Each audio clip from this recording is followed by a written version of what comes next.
What is going on, my little falafel embryos? Welcome. You've survived yet another week in the falafel leagues, and I just hope that you have, made it unscathed through all the injuries that happened to all the different running backs and Dante Moncrief, of course, this weekend. So hopefully you've got some depth built up and you're able to handle any types of losses that you may have accrued.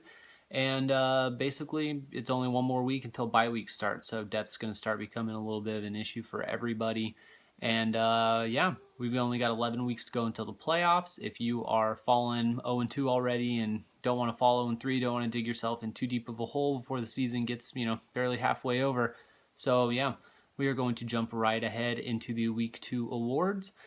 So far, right off the bat, we've got the Higher Than a Kite award. That goes to Caveman this week with 129.8 points. He's got double-digit points from 7 of his 9 starters, 5 guys with 14-plus points. Just a very solid outing from his team all the way around. Next up is the Sloppiest Squirrel in the Bar award to the team with the lowest amount of points. This week, that goes to CB, scoring 76.6 points. He got 14.2 points combined from 5 of his starters. He lost Danny Woodhead for the season. Just a very, very forgettable week all around, I think, for CB. And yeah, hopefully he'll be able to get that turned around going forward. The Who Let You In award goes to the winner of the most lopsided matchup. This week that goes to JJ Knight, who won his matchup by 44 points over Go Pat Go. I believe that was the most lopsided matchup in all of the falafel leagues this week, so that was a pretty big one. So yeah, that was with even JJ Knight only getting 0.9 points from Arian Foster this week, so it could have been even worse. Next is the Baddest Bench Award. This goes to the team with the most amount of bench points this week. It goes to Niktar with 76.7 points. Only one player with less than 7 points, including Corey Coleman, just chilling there with almost 25 points. Bench would have beaten CB's team this week, so that's pretty impressive there. The Not Even Supposed to Be Here Today award, the winner of the most unlikely game.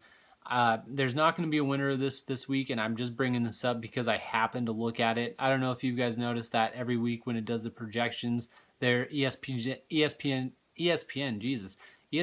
projects a line for the game.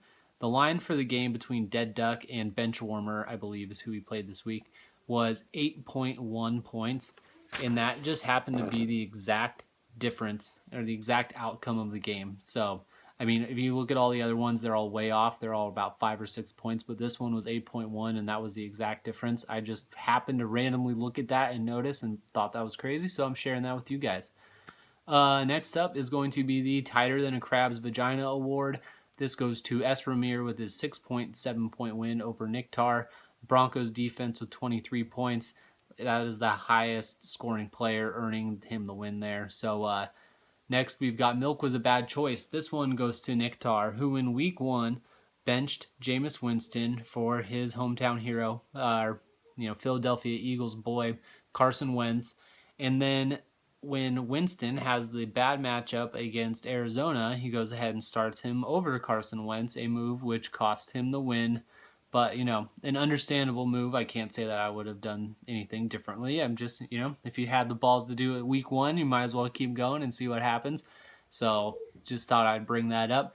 Next up is the Chuck Norris Award. This one goes to Fantasy Insider. What up?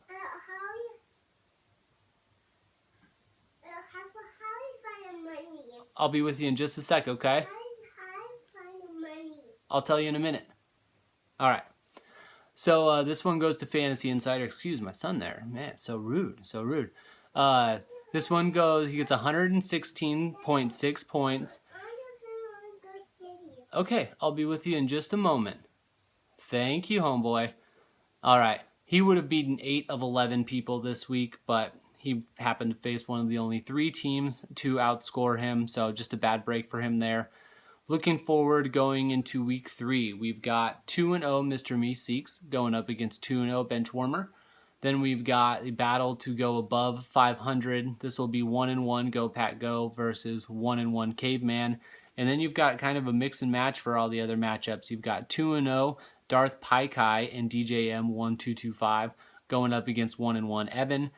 1-1 JJ Knight going up against 0-2 Dead Duck. 1-1 S. Ramir going up against 0-2 Fantasy Insider, and 1-1 Nick Tar going up against 0-2 CB. So if you are 0-2, this is a good chance to level the playing field here. I believe if everyone that could possibly win their games, there could be a possible 8 out of 12 teams with a 1-2 record heading into week 4. So things could really level out here. That is all for me. I will meet up with you guys again next week, and good luck.